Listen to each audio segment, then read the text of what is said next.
Hello and welcome to Different Perspectives. I'm Paul Ndiho in Washington.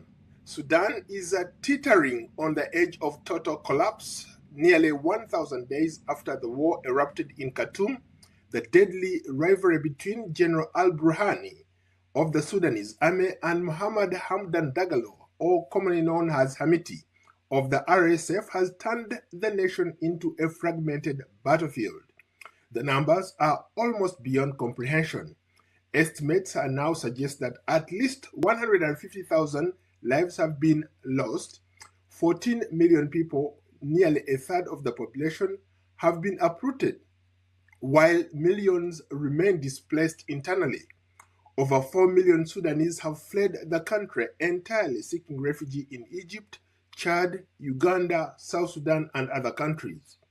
In Darfur, the recent fall of al-Fattah has triggered what monitors call a genocide, a slaughter of non-Arab communities, while famine officially strolls the Zamzam refugee camp.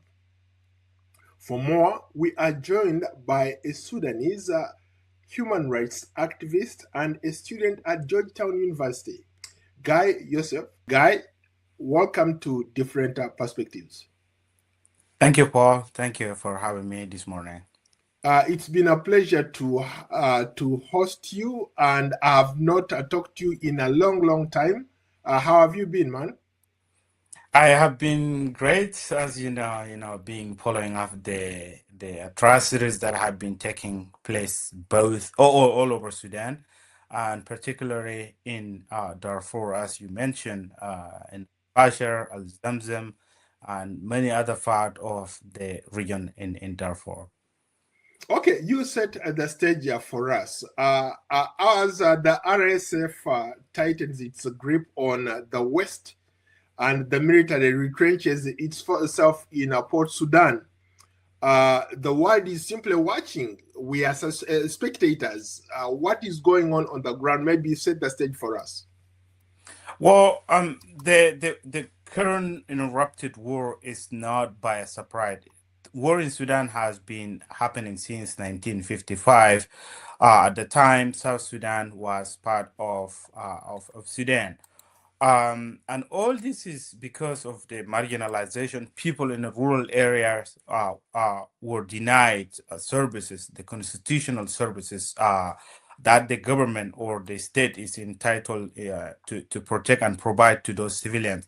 Obviously, there is the saying that, when you get to the point that you cannot accept, struggle anymore, obviously, people resist, and that's exactly what happened. It happened, by the South Sudanese, and they fought for 21 years. This was because of the marginalization and just because of people who bears views that are different than Islamic kind of views. Then they have been targeted and called them as infidel and all of that.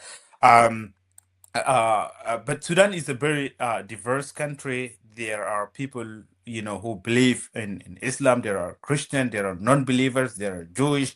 There are those who practice, other regional beliefs. Um, but at the same time, these are Sudanese people. When government fail to recognize and protect their rights, obviously resistance becomes normal, and that's what happened with South Sudan. And finally, we approached to the peace agreement in 2005, five in Nigeria. That was where the peace was signed um, by the late General Dr. John Garang. But because the government of the north, or the central government or military regime, which is dominated by Islamic Brotherhood kind of mentality, neglected that peace implementation, and which is the reason that brought to division of Sudan. Now we have South Sudan and Sudan. It is very systematic. When that South Sudan and the military regime or Islamic Brotherhood hood government turn to Darfur, and then they start a genocide, which took place in 2003. this did not end there. It really kind of expanded until today. Um, and here I want to thank the previous administration of the U.S. Under George W. Bush, who brought to global attention that there was a genocide taking place in the region of Darfur. And again, then the international community did not really took this atrocity seriously. People have been killed, by huge numbers through Janjaweed. Now, the Janjaweed, there are always misinformation that people mix between the RSF and the Janjaweed. Janjaweed, these are Arab militia who have some connection with the military intelligence, wearing the uniform of the RSF and then killing civilian. Now they drag the RSF into that complex by getting the world to see, oh, okay, this is the RSF. But again, in investigation, basically, those are false allegations. The RSF, it was a part or joined the Sudanese government, but again, the fact that the Sudanese government or the Islamic Brotherhood regime recognize the killing as normal thing. They order the RSF to kill innocent civilian, and we all watch. And so the military base attack that happened, and a lot of innocent civilians were killed. This was in Khartoum, in April. The what brought to this division was the military order RSF to kill, and then RSF refused. So the RSF turned against the military because the ordering was inappropriate and was ordering that led to the causation of deaths of innocent civilian. That's what happened, and that's exactly what's happening right now. We have a new government that is the right government. If really people want to see Sudan change, that's the type of government I would suggest people listen to and follow. The Founding Alliance of Sudan. It's named TASIS. Okay, interesting. Thank you for that insight. When I watch news, when I read about what's happening in Sudan, sometimes I can't comprehend what's going on. You have all sorts of regional players and internal players who are at the top of this thing, beyond the arms deals, the drones, the minerals, the oil. Is there any diplomatic leverage left to protect the millions who are still trapped in Sudan? The best option out of that was the proposal from Donald Trump administration, the president of the United States. That proposed disrecognizing the Sudanese government, which is absolutely not a government, but a group that has been controlled by Islamic mentality, and kind of dismantling that was the right approach, because it ends the Islamic Brotherhood mentality into the country. And again, these guys or these people, they are designed today as a terrorist group, which absolutely they are. Um, they kind of, if you agree with them, then you are a good person. If you disagree with them and undermine their authority, then now you become a target. um, that being said, obviously, to end this charade or the killing, obviously we have to start from the point that the U.S. government proposed. That's the only thing, in my view, that will lead to complete change in Sudan. Um, and also to not allow the military to have authority in the state policy making or creating laws that are supposed to be laws that are supposed to be created by the civilian lead government. But again, the military institution, they worldwide are clear, they're just an institution that are belong to the state, but they shouldn't have any authority in making laws or policies, But in Sudan, it's opposite. In order to see complete change, that's the approach that we really want. Diplomatically speaking, I think a few days ago there was so-called prime minister who visited the UN Security Council. I participated in that event.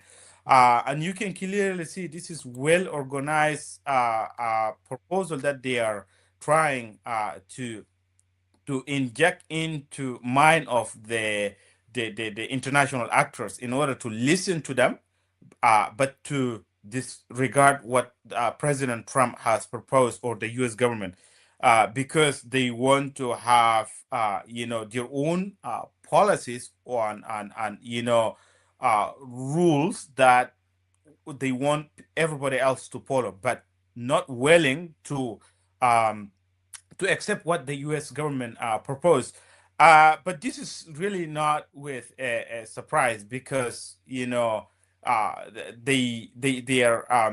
illegals. I would define them as such, because since 1989, there hasn't been any democratically elected government or the president. All this power that we are seeing today have been gained through military coup. So these are not legitimate individuals to represent the country. So that being said, obviously it only makes sense that the government or the prime minister to just completely disregard the proposal of the U.S. government. How about those people who say, for example, since let me take it back to October, after the fall of al-Fattah, the RSF appears to have secured almost all of Darfur region. Does SF still have any viable military path to reclaim that territory that has been taken over by RSF? Or we are looking at a de facto government? Because I remember sometime earlier this year, RSF went to Nairobi and created sort of a de facto government there. And this is the government that I have been talking about, because it's what we call it TASIS. TASIS is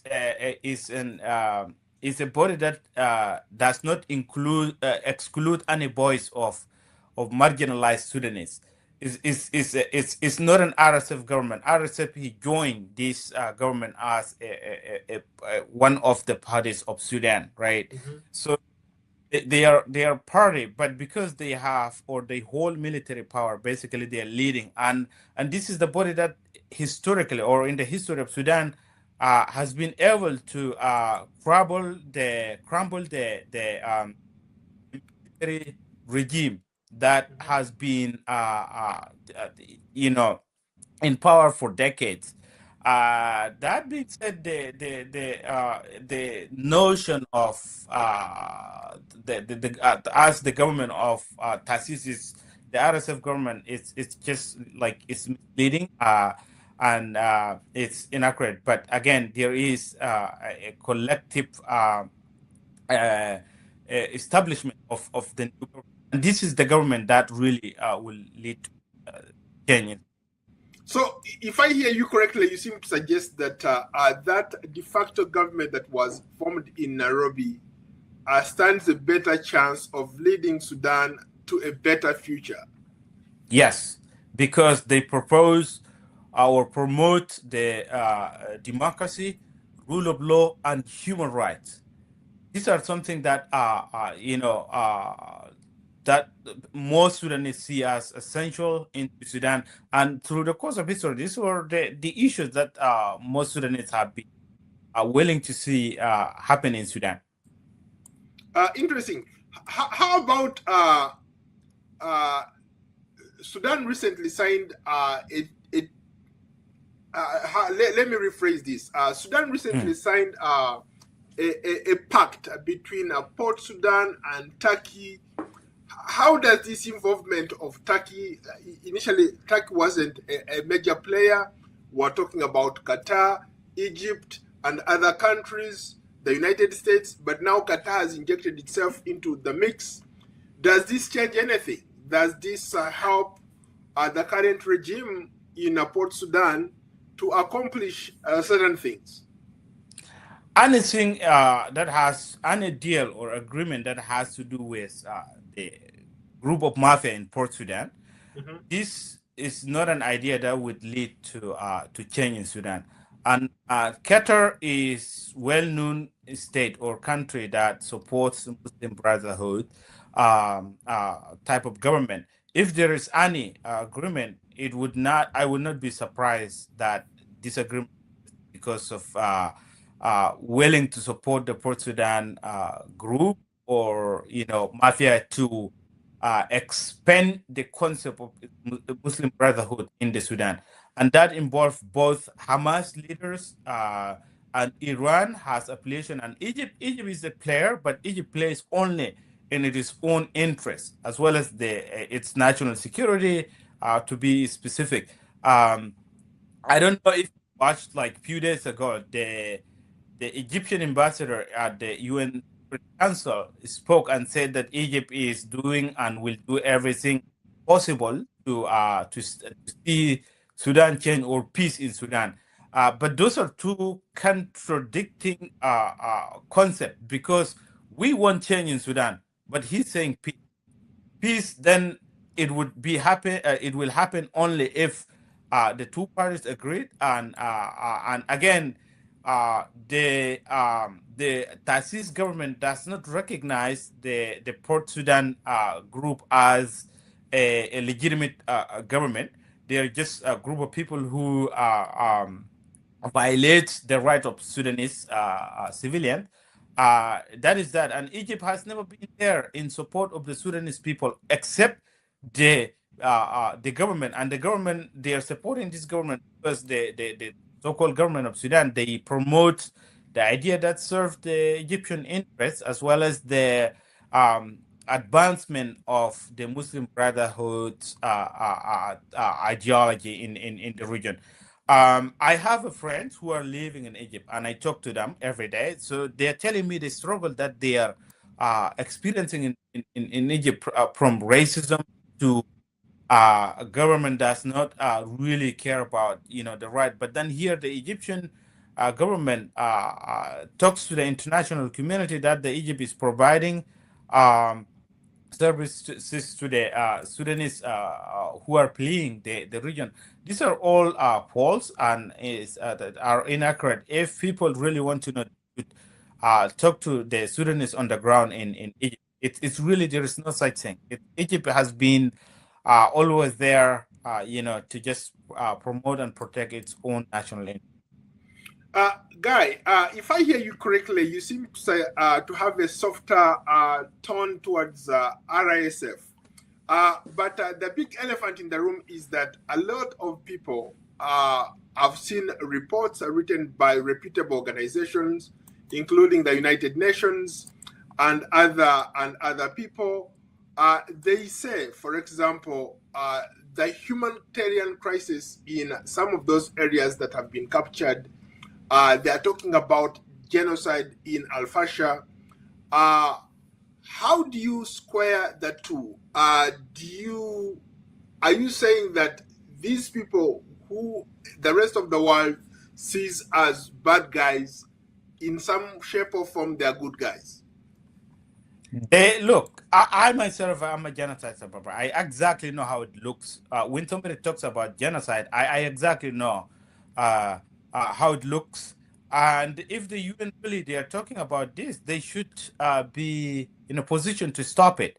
And again, I absolutely do have a soft tone towards the RSF, because at least they, me as a victim, I feel like they did what no party was able to do to the Islamic regime in Sudan, or now in Port Sudan. The UN's report and the UN's and other organizations, they are allowed in a country or in Sudan through a mandate of the government of Sudan. though the reporting or these organizations, some of them are allowed in the regions where um, where the government of Sudan wants them to be. So that being said, obviously it only makes sense to see, in my own perspective as a victim, because I saw similar thing happen, and the genocide, it's real.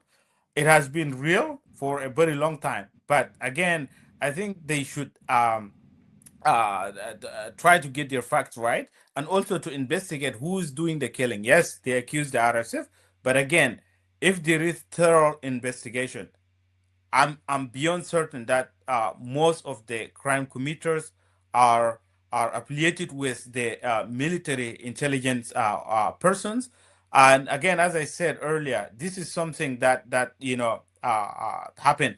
But because people don't want the RSF to change Sudan, now they're accusing them to drag him into the global stage and accuse him as the body that really is committing the genocide. But there is an actual criminal who um, you would never see in any platform. His name is Musa Hilal. Musa Hilal is the person who committed the most heinous crime in the region of Darfur.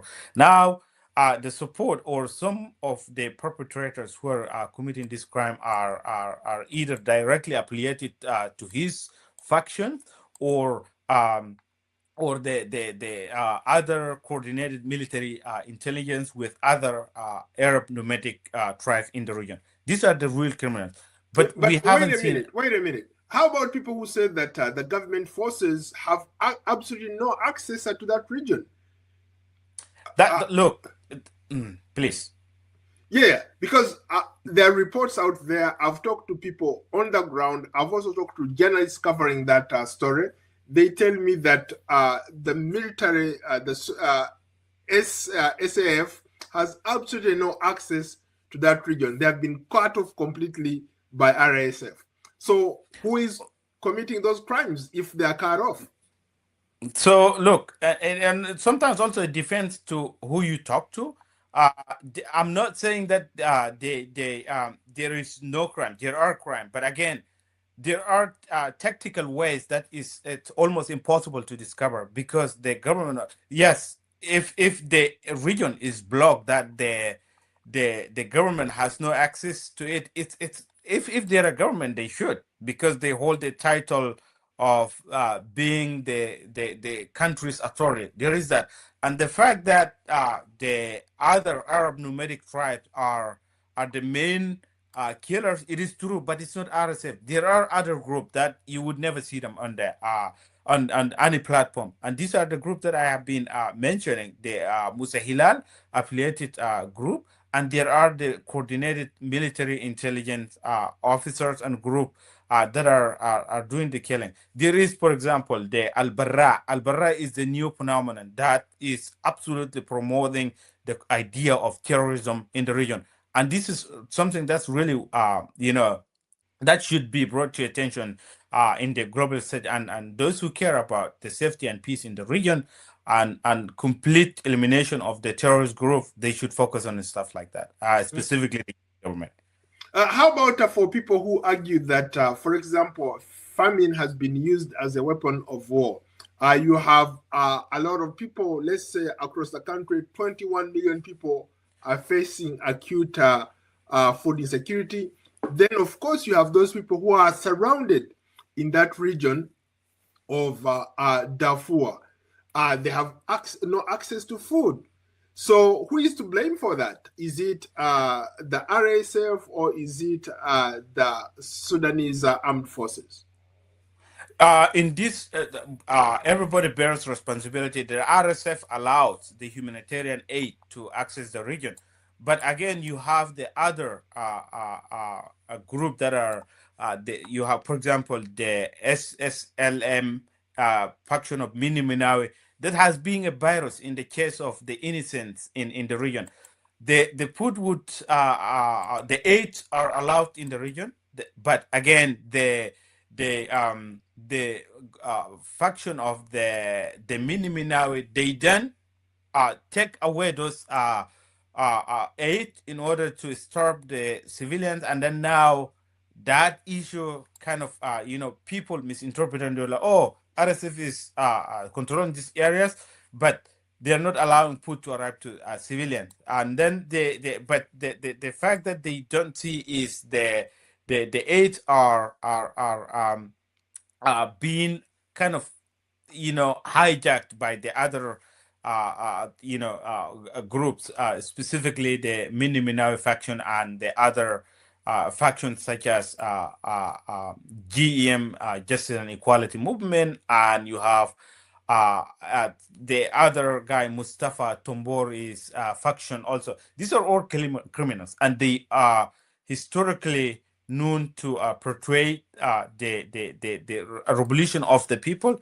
They use the public name or the struggle of the Sudanese to just advance their own interest, which is to gain power through illegal activities. And I agree, yes, the payment has been used to as a weapon to against the civilians. But again, it always requires us to have thorough investigation and accuse the person who truly commit this crime. And we cannot exclude the military regime. They are all behind this, either directly or indirectly. Let me go back to the point that you made earlier. You talked about how you participated in this event at the UN where Prime Minister Idris presented a peace plan recently at the UN. Take me back to that plan. What are some of the proposals? What are they calling for? Are they calling for a ceasefire? Are they calling on the RSF to withdraw? Is this a realistic roadmap, or is it a rejection of RSF and a sign of a sign of this going beyond what everybody expects? Kamal Idris is no, in my view, he's just a puppet for the military regime, and he's not a person that has the capability or knowledge enough to promote peace plan for Sudan. Absolutely not. But again, during this meeting, the UN Security Council meeting, his proposal were a clear signal that the military regime or him, quote unquote, government, tend to dismantle or to recognize the peace plan that has been proposed by the US government.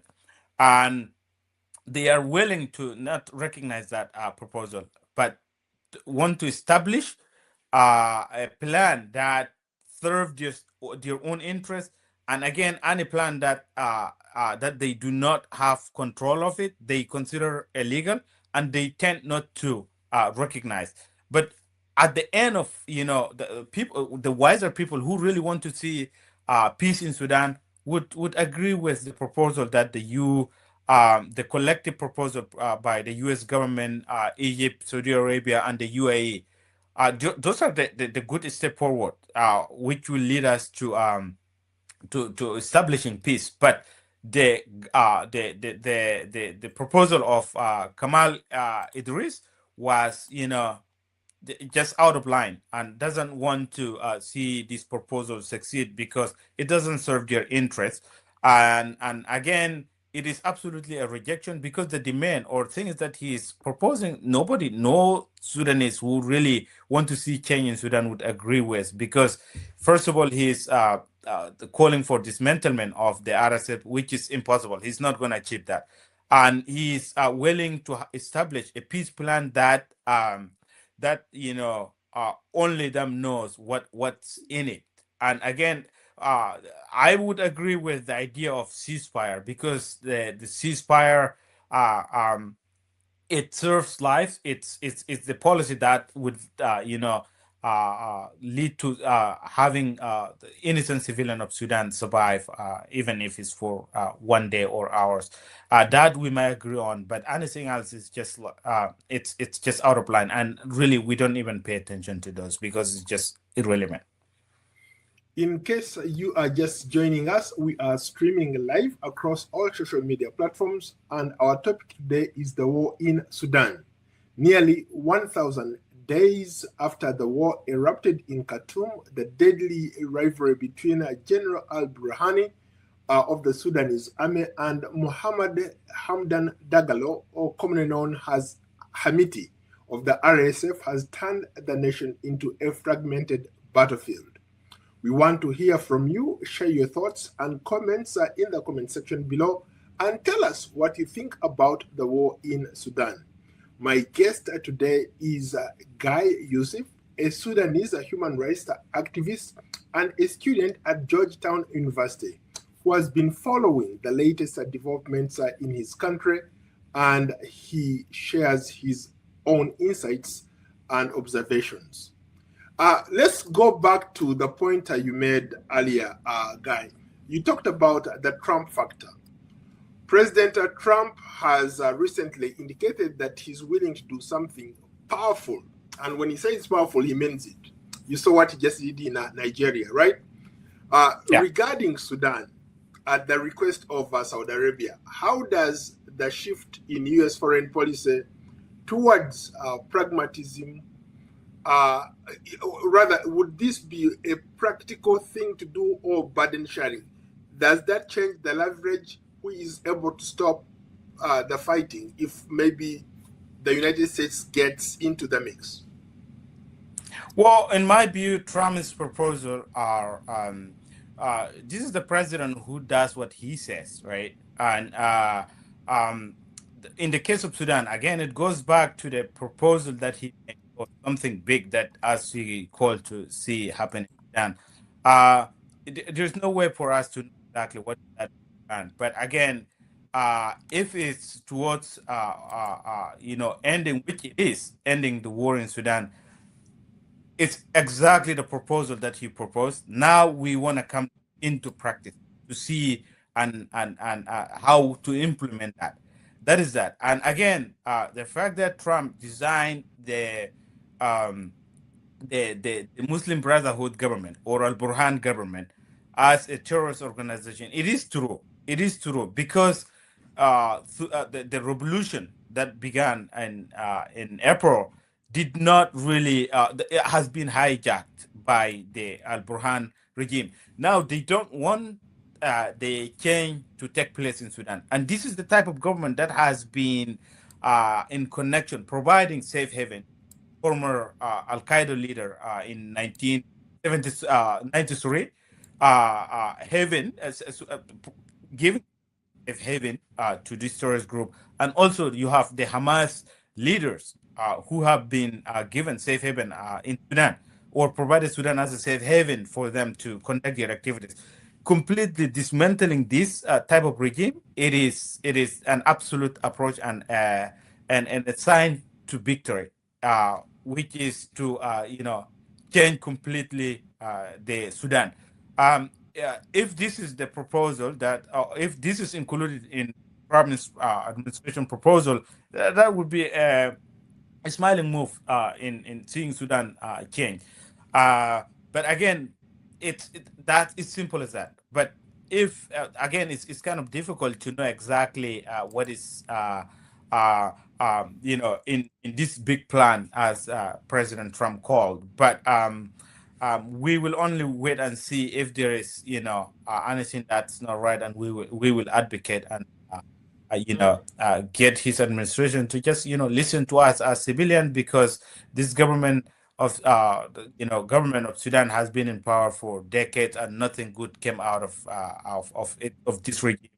And it's just all catastrophe and killing and division of the country and all of that. So I think we're tired of it, and we're giving it all to really see our country change and be brought to its place in the global stage, as we're I wanted to circle back to the point that you made earlier.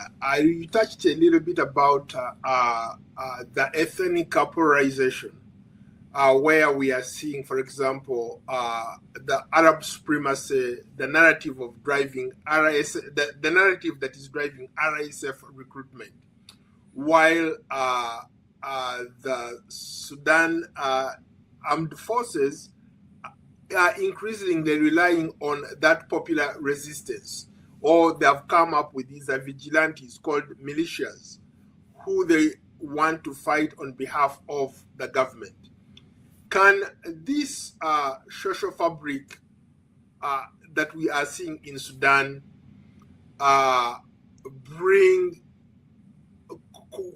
I see a possibility of this bringing some kind of ethnic targeting, maybe even a larger genocide, as we saw like in Rwanda, for example. Do you see a possibility of that happening? Because both parties are trying to rally their bases based on religion and based on populism. Look, Sudan has been ruled ideologically through the course of history, and the religion that has been used to divide Sudan was Islam, Muslims, and which is the government kind of mix the politics with the rule of law and the policies of the states. Unless these are completely isolated from the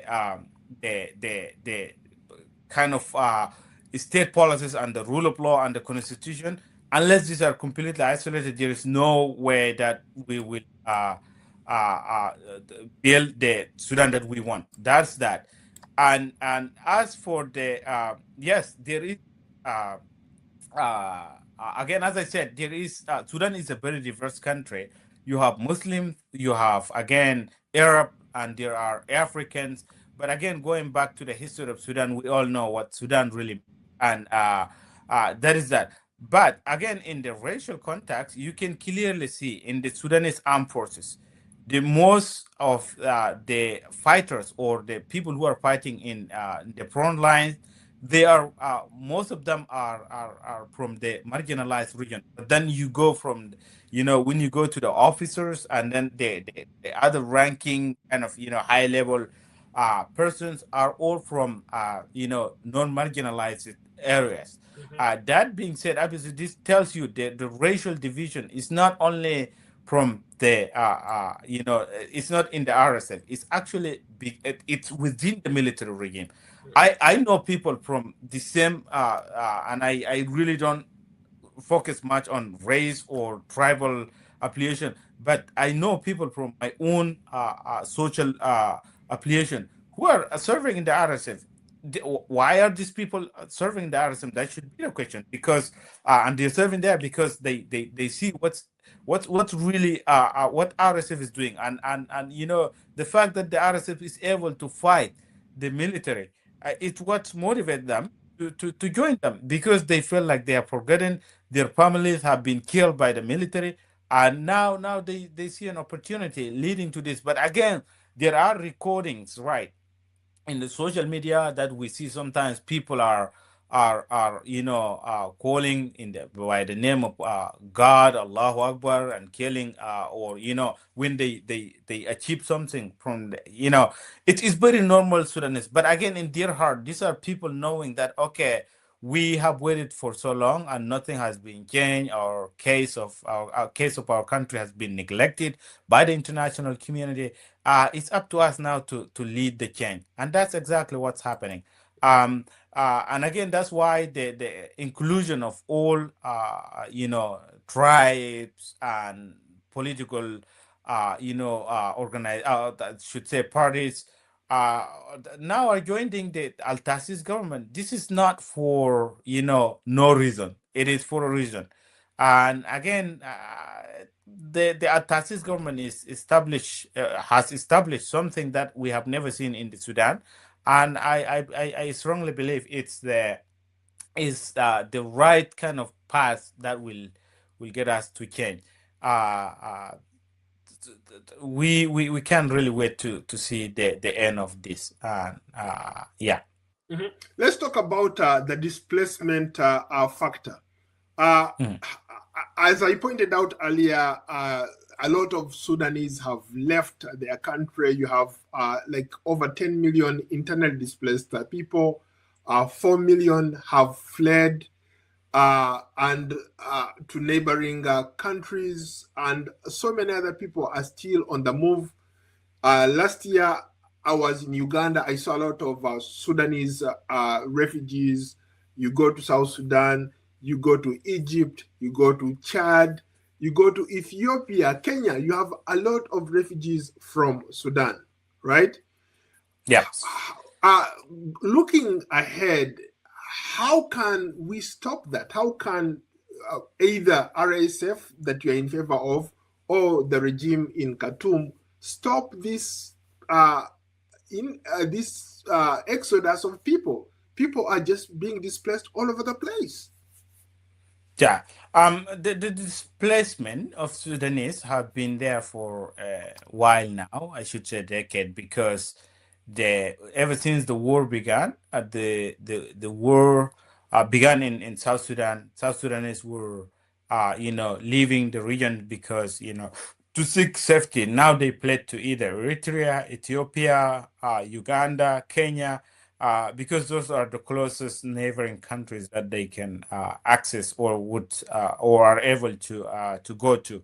Um, then when the war in South Sudan like came to an end, now Darfur began, and then the issues of those marginalized areas were uncovered because nobody was paying attention except the outsiders, specifically George Bush administration, as I mentioned earlier. That's when the people or the world start noticing that there was a genocide happening, and that was the reason why people fled their home countries. Uh, I was really saddened, but not surprised that the you would not see the government of Sudan speaking about the spread of the people fleeing their regions, and that was because they were coming from marginalized area, specifically Darfur and Nuba Mountain, Blue Nile, and other regions. Um, into Khartoum and again in other neighboring countries. Those who arrive in Khartoum, were denied access yet again in by the state, and then now they had to leave again, their country. Myself included, I was in. I'm a good example of that. Happened to left Sudan because I was, denied access to education, healthcare, and anything, and I start to make my voice heard, but I was being arrested multiple times just because for having the voice or being able to speak on behalf of those who were marginalized by the government. Uh, we were speaking and advocating, but nobody believes that the killing and the displacement meant was real. But when the RSF signed an agreement with the government of Sudan or al-Bashir regime, they were allowed into the Khartoum, which is the capital city of the Sudan. Uh, they were living there, and then they were advocating for change, and that's how the Sudanese people elected or chose Dr. Abdullah Hamdok to be the prime minister of Sudan. During his, governing, uh, good things were about to happen, but the military uh, thought that the change in Sudan, or democratic change, and if the rule of law, justice, equality, all this has been is implemented in the Sudan, then the remaining of the military regime in power was undermined. That's how they disregarded this process, and they arrested the prime minister Abdullah Hamdok for I think over a month. Um, but then when he was released, I believe he was threatened, and then he was forced to resign. He resigned, and then the Sudanese government or the Sudanese Armed Forces SAF started, trying to spread the protesters from the military base in the capital Khartoum. They were faced by death and rape and all of these kind of heinous crimes. That's when the military ordered the RSF to intervene and kill civilians, because that was the mentality of the Muslim Brotherhood government, which is the Sudanese Armed Forces had in mind, kind of believing that allowing RSF in Sudan, that they are going to implement their bidding. But then when they came into practice, the RSF saw that was not good and illegal, and then they refused to kill Sudanese, but they rather turn on the military, and the fighting began. Now, the people or Sudanese who are in Khartoum, they never thought that this war will ever happen in Sudan, but it happened. And the same way that we run for our lives in Darfur, Blue Nile, Nuba Mountain, all the same things happen, or the same brutality happens in Khartoum, and that led to spread of the Sudanese. And the Sudanese by regions. Basically, there are countries that are closer to that specific region. Now they run and are able to enter to countries that are closer to them. To mention some, Ethiopia, Eritrea, and Kenya, Uganda, and Egypt, and Libya. Unfortunately, those who arrived in Libya were, experienced terrible stuff, from killing and kidney selling to others, and it was terrible journey. What I heard from a few people. But in order to stop all this, again, we need to dismantle the military regime, because we don't want any military regime to rule Sudan ever again. Not the Burhan, not the Kamal Idris, or anybody who bears beliefs or policies that are kind of not new to us, and anybody who bears policies, political views that are connected to old regime, old Sudan. This completely has to change. But Hemedti was part of that as well. Hemedti was a right-hand guy picked by our former president al-Bashir. Yeah, because that's very true, and Bashir picked him because he believed that this guy is gonna do his bidding, everything he tells him that he will do, but not knowing that this person, his heart is more towards better Sudan, rather than doing or involving himself into wars that Sudan has experienced through over decades. So, and that's why I said, when they were ordered to kill innocent civilian at the military ground or base in the Khartoum, the RSF leader refused those orders, and then turned against the government, because he believed that was a killing that was not that did not have any justification. But then how do you square the two? The reports that are coming out of Sudan, they say his forces, his troops, have killed more people than maybe the government in power. So these allegations are based on who reports one, and then the other thing is also, again, as I mentioned earlier, that there are other coordinated military intelligence persons or group, and also there is a new phenomenon named al-Burhan, which is promoting more terrorist activities and practices more Islamic mentality. That's why Al-Qatar government is in support of them. When we say that there was an agreement between Qatari government and the Port Sudan government. Port Sudan's government is being used as a title, but inside that agreement, the support goes to Al-Burhan group, because they are in support of the Islamic views and want to rule Sudan based on Islamic principle or rules, and that's totally not what we are. We are almost out of time, but very briefly, let's talk about the healthcare system that has collapsed. With 1/3 of the hospitals non-operational, cholera is spreading through all the states. Is there a humanitarian response capable of maybe averting this challenge that the country has? The healthcare has collapsed, but it's reported now because it's collapsed in the areas that most people who are in a position to speak are able to experience this kind of collapse of the healthcare system. Uh, Even if there is any response from either international community or regional actors, I am not aware of.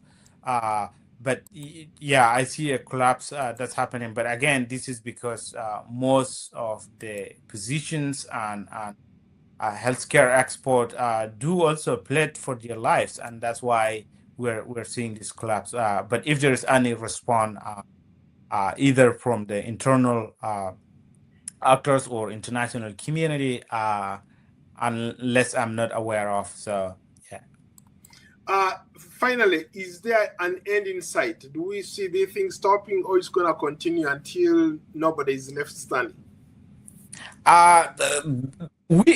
Based on my own analysis and views, there would be an end, but that end would come if the Sudan is completely changed, and the only way to change is to dismantle the military that has ruled Sudan for 3 decades or more, and nothing came out of it.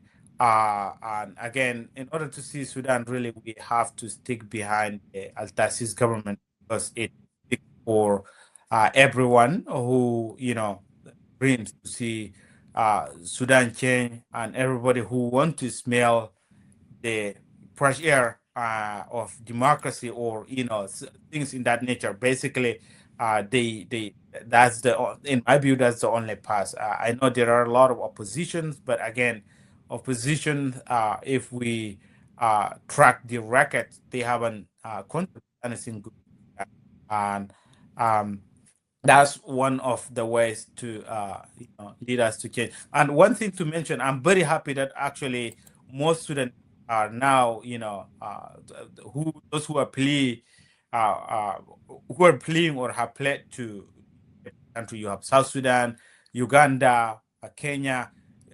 This is good. It is. I really enjoy it. Seeing the connection, because we, the students, we feel that we have been isolated from the rest of African countries, but the ideology that has been used to rule Sudan was to other non-African states or countries that see Sudan as African country, but joining a different group. So that being said, I think that's just something that I really want to share, because there are really good connections coming out of those who plead to Uganda, Kenya, and other African. Well, on that note, Guy, thank you so much for your insight. It's been an absolute pleasure to host you. Thank you so much, Paul, and I greatly appreciate your hostility. I really